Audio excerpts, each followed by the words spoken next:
şirem şaşırdı aman kardeşim. Hele saat 11'di aman kardeşim. Şirem şaşırdı aman kardeşim. Hele saat 11'di aman kardeşim. Əlləsə çəkirmə bu sürmə qoydusan. Qaldı şeyləyir bizi qardeş bölmə. Havalidən eyləyirəm ehtiyat. Bu könə cibgirdi mənim qardeşim. Bu könə cibgirdi mənim qardeşim.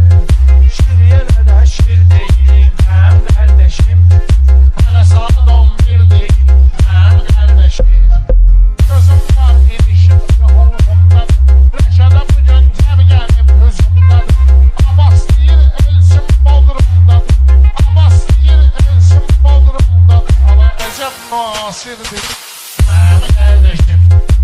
Ecep Nasir'di aman kardeşim. Şiran şaşırdı aman kardeşim. Hele saat 11'di aman kardeşim. Sen Orxanın fikrini tam deyərsən. Yavaş yavaş aram aram deyərsən. Alaçaladan sən ana salam deyərsən.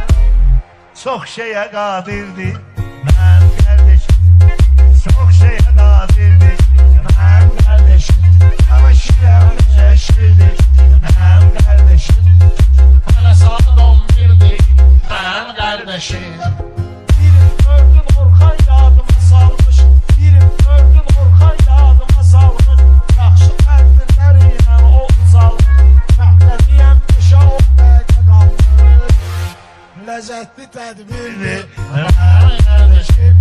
Ruhası tedbirdi aman kardeşim. Saklayan sırrı sirdaşlı. İsmail'la entifne kardeşli. Hayalinde zülfer bizi alkışlayın. Hayalinde zülfer bizi alkışlayın. Bu söz hakkı tahkirdi mənim kardeşim. Bu söz hakkı tahkirdi mənim kardeşim. Hala şirem şaşırdı mənim kardeşim. Hele saat 11'di mənim kardeşim. Şirem şaşırdı mənim kardeşim.